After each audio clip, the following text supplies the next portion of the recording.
Before we go into the nitty-gritty details of circle system, let's recapitulate what breathing system is. Breathing system is an assembly of components which connects the patient's airway to the anesthesia machine.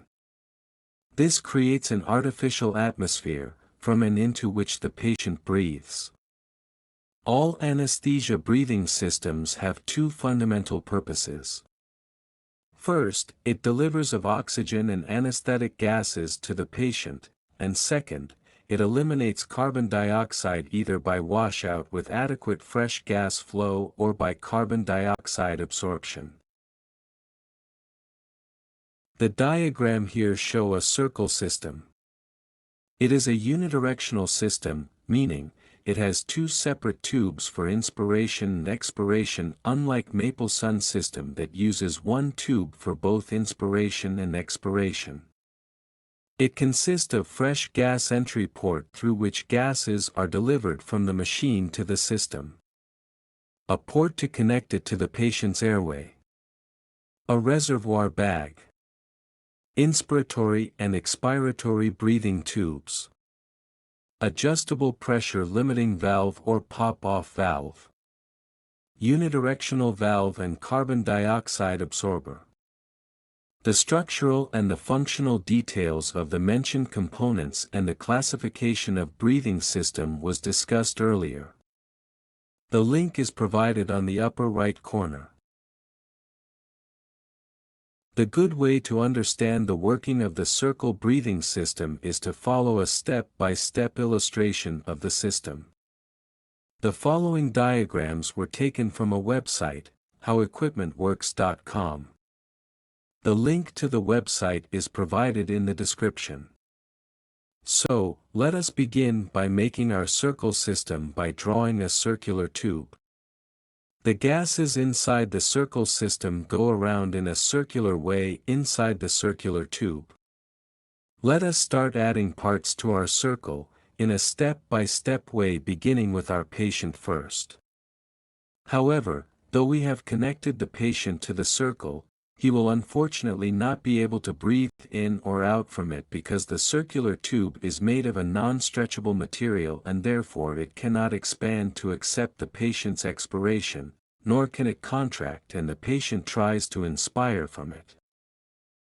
Attaching a flexible reservoir bag to the circle system facilitates the patient's ability to breathe in and out, with airflow directed through the tubes into and out of the bag. But, the patient would be breathing his own expired gas, if we don't provide him with the fresh gas from external source or the flow meter. So, we attach to the system a flow meter which provides oxygen and anesthetic gas to the patient. There is yet another problem even with the fresh gas flow coming into the patient. Now, the patient would also be breathing his own expired gas as there is no way to separate the fresh gas from the expired gas. However, we can force the patient to breathe in through one part of the tube and breathe out through the other part using a one-way valve called unidirectional valve. We add two one-way valves into the circle system as shown. One allows flow only towards the patient and the other allows flow only away from the patient. During inspiration, the valve labeled expiratory one-way valve closes, preventing the patient from inspiring the gases he just breathed out.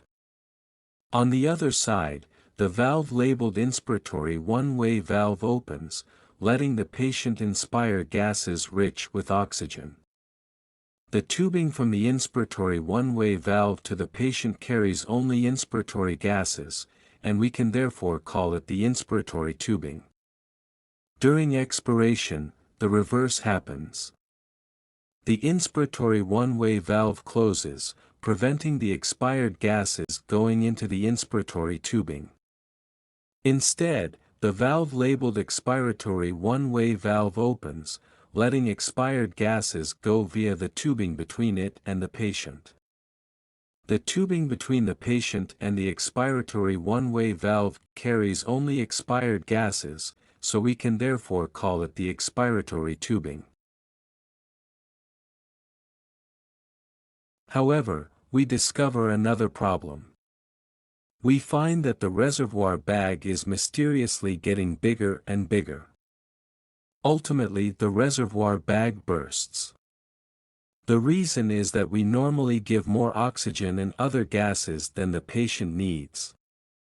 For example, in the setting below, we are giving the patient 1,000 milliliters of oxygen per minute.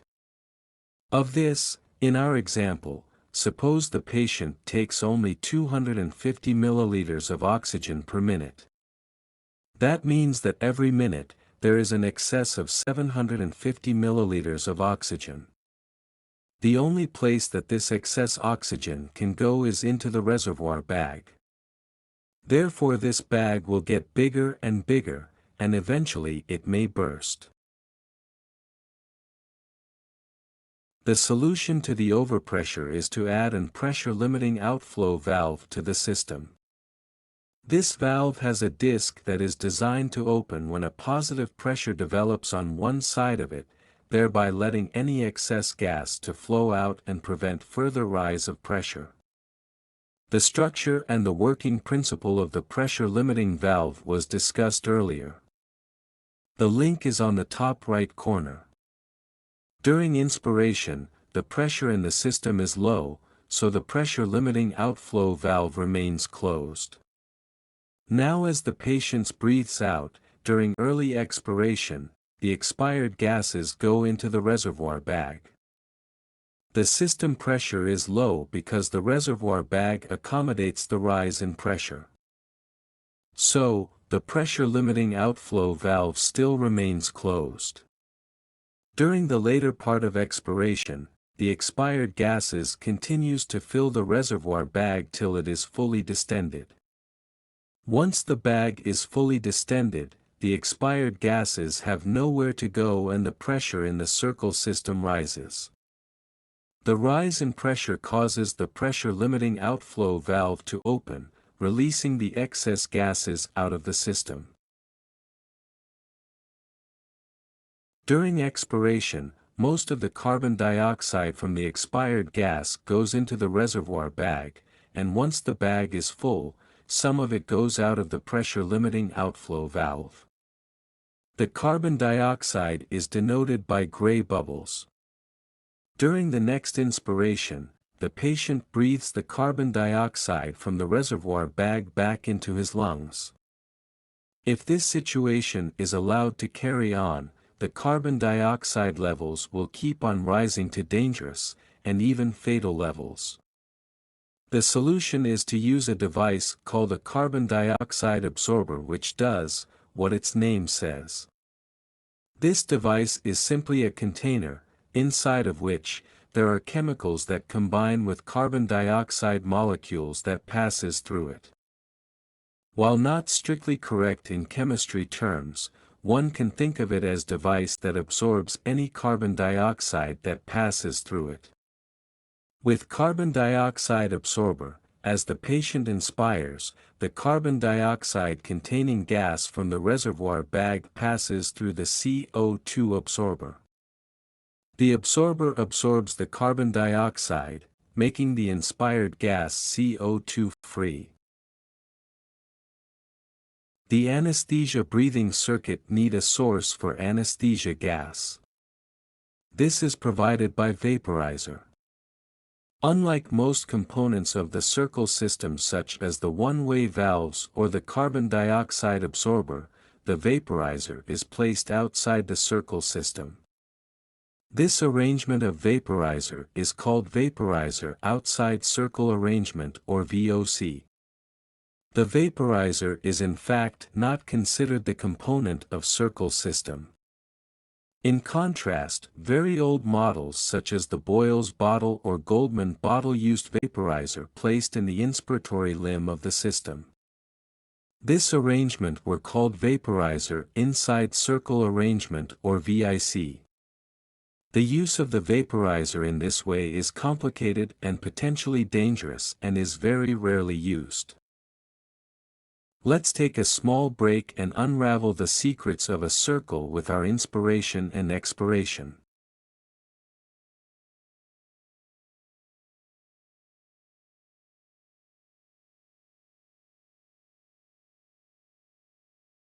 This is our bidirectional flow of gases that occurs in circle system, thanks to unidirectional one-way valve. Now let us briefly recall how the circle system functions in a spontaneously breathing patient. When the patient starts to inspire, the expiratory one-way valve closes and the inspiratory one-way valve opens, making the patient inspire from the inspiratory tubing. The inspiratory gases consists of the fresh gas flow denoted by yellow arrow and the gases from the reservoir bag as denoted by green arrows. The gas from the reservoir bag has gone through the absorber, and is carbon dioxide free. During inspiration, the pressure inside the circle system is low and therefore the pressure limiting outflow valve remains closed. During expiration, the patient expires the carbon dioxide, anesthetic gases, and the oxygen he did not use. The expiration can be divided into two periods, namely, early expiration and late expiration. Let us start with early expiration. In this period, the expiratory gases go into the reservoir bag. Once the reservoir bag is full, the expired gases have nowhere to go and the circle system pressure begins to rise. This opens the pressure-limiting outflow valve that lets the excess gas out. The expired gases that goes out of the pressure-limiting outflow valve is lost out of the circle system permanently and is considered to be wasted. During the next inspiration, the cycle repeats and the patient inspires fresh gas from flowmeter and vaporizer, and reservoir bag as well. So far we have discussed how the circle system works in a patient breathing spontaneously. Let us now discuss how the circle system works when the patient is ventilated using positive pressure. The circle system behaves somewhat differently, depending on if you use your hand and reservoir bag to ventilate the patient, or if you use a mechanical ventilator to ventilate the patient. To understand the positive pressure ventilation using the hand, we need to understand how adjustable pressure limiting valve work. Though the concepts on adjustable pressure limiting valve was discussed earlier in the series, let's recap a bit here. The working mechanism of APL valve is pretty straightforward. When the pressure in the system is low, the disc of the APL valve with the force from the spring prevents the gas from passing into the exhaust port. But when the excess pressure builds in the circuit, the spring and the disc is pushed, thereby allowing the gases to vent through the exhaust port. We can control the pressure required to open the valve by manually tightening or loosening the control knob which is attached to the disc via the spring. During spontaneous breathing, the APL valve is kept fully open to prevent pressure buildup and allow all expired gases to exit the system. We then partially close it if we need to provide positive pressure ventilation so that the desired inspiratory pressure can be achieved. When this pressure is reached, the valve opens and excess gas is vented out during inspiration. The gas vented out of the exhaust port may be open to the atmosphere or scavenging system. During ventilator operation or mechanical ventilation, APL valve in the breathing system is either closed or isolated. The ventilator must contain a spill valve for venting excess gases into the scavenging system during the expiratory phase of the mechanical ventilation. The spill valve will be discussed in anesthesia ventilator video. Now let's return to the circle system, where we are trying to use a reservoir bag in our hand to give positive pressure ventilation. Below is the circle system as it was used in our previous discussion on how it works with spontaneous respiration. As mentioned before, when using the circle system with spontaneous respiration, the APL outflow valve is set to minimum, that is, it opens at a very low pressure. Now with the minimum opening pressure setting, if you try to give a positive pressure breath to the patient by squeezing the reservoir bag, the gases go out of the APL outflow valve, and the patient does not get ventilated. Let us try again. This time we set the APL outflow valve to its maximum opening pressure, that is, it will open only when a very high pressure develops inside the circle system. You will find that we can give positive pressure breaths as nothing goes out of the APL outflow valve. All good, but there is a big problem. You will remember from our previous discussion on circle system basics, that excess anesthetic gases need to come out of the APL outflow valve. However, as shown here, we have adjusted the APL outflow valve to the maximum opening pressure. In this setting, the excess anesthetic gases can't flow out of the APL, and instead, it collects in the reservoir bag, distending it to dangerous levels. So, in the maximum opening pressure setting, you may be able to give a few breaths, but soon the circle system pressures will rise to a dangerous level. The high pressure can also burst the patient's lung due to barotrauma. The answer is to set the APL outflow to a pressure that I would like to call the in-between pressure. This is an APL opening pressure you choose that is somewhere in between being too low causing excessive gas loss and being too high causing overdistension of reservoir bag and dangerously high pressure. With the APL outflow valve set appropriately somewhere in between minimum and maximum, part of the anesthetic gases from the reservoir bag goes to the patient as shown in blue arrows, while at the same time, another part of the anesthetic gases go through the APL outflow valve as shown by red arrows. The setting on APL valve will depend on the amount of pressure required to open the patient's lung. During expiration, we no longer squeeze the reservoir bag so that the patient can breathe out passively without the resistance.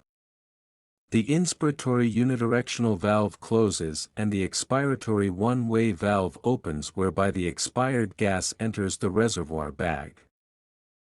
The circle system works slightly differently depending on whether you give positive pressure ventilation by squeezing the reservoir bag or by using a mechanical ventilator.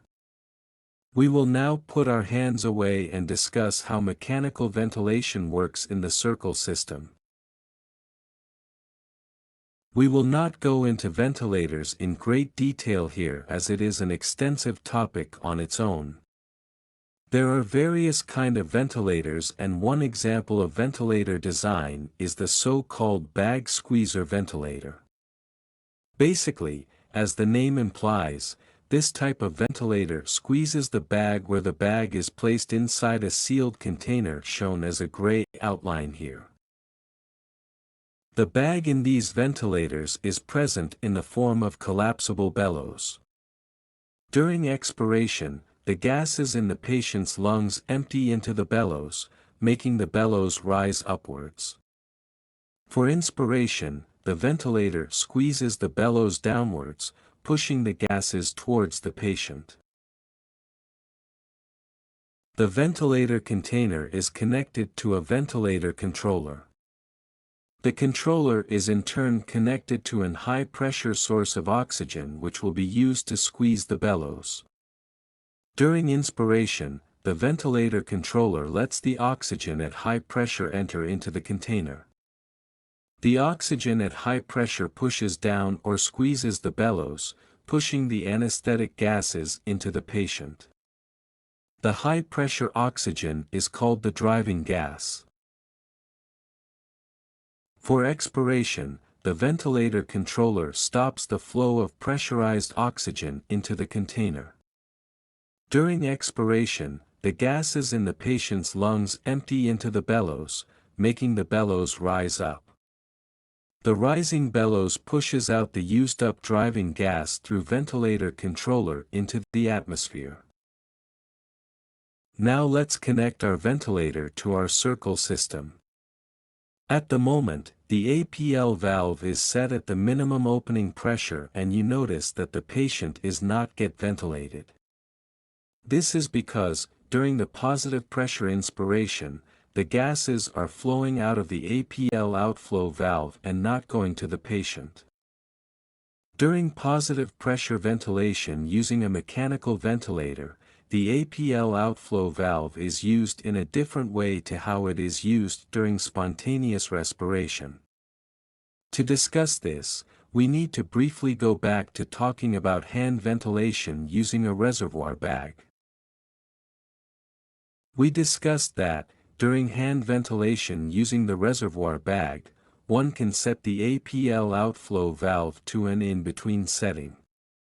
In this setting, while there is some ventilation, there is also wastage of some gas.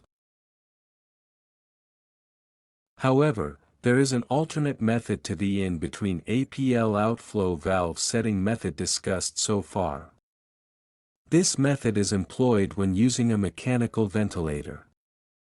We can call this alternate method the rapid open-close method. In the rapid open-close method, when giving a positive pressure inspiratory breath by squeezing the reservoir bag, one fully closes the APL outflow valve.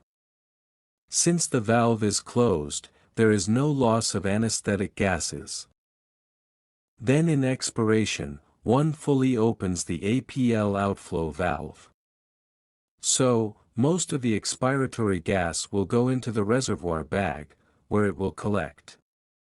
Only once the bag is full, will the excess gases go out of the APL outflow valve. For the next positive pressure inspiration, the APL outflow valve is again closed and the bag is squeezed. Since the APL outflow valve is closed, no gases leak out during the positive pressure inspiration. This rapid open-close method is quite economical as no gas is lost during inspiration, and during expiration, the bag is filled before the excess gases are thrown out of the APL outflow valve. The rapid open and close method for manual hand ventilation with hand that we learned is just a theoretical concept. We cannot use it during hand ventilation because, you would have to open and close the APL outflow valve for each breath. Imagine that you decided to use the rapid open-close method to hand ventilate a patient for 1 hour, at a rate of 10 breaths per minute. That means that you would have to open and close the valve 600 times in that hour.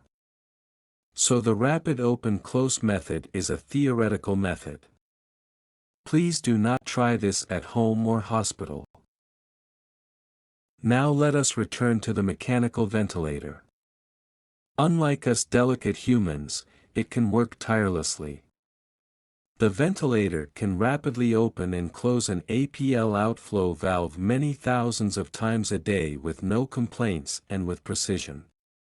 In practice, the ventilator has its own APL outflow valve that it can control. We will call this the ventilator outflow valve. The actual arrangement of bag and ventilator is shown here. Bag vent selector switch is used to choose the method of ventilation.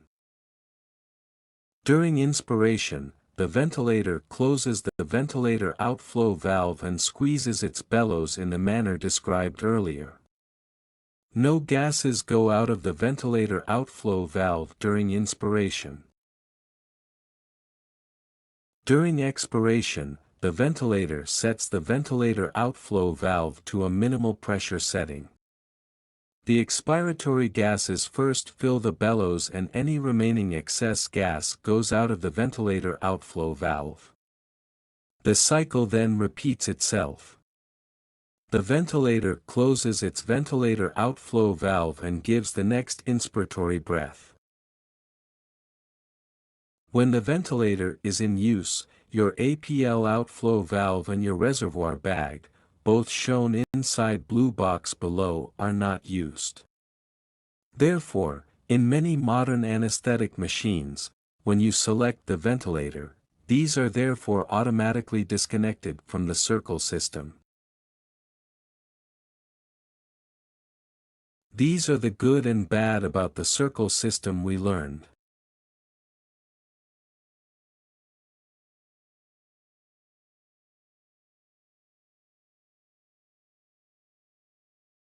Alright folks. If the circle system left your brain feeling like it took a spin in a blender, fear not. Here is the schematic version, designed for all you exam artists out there.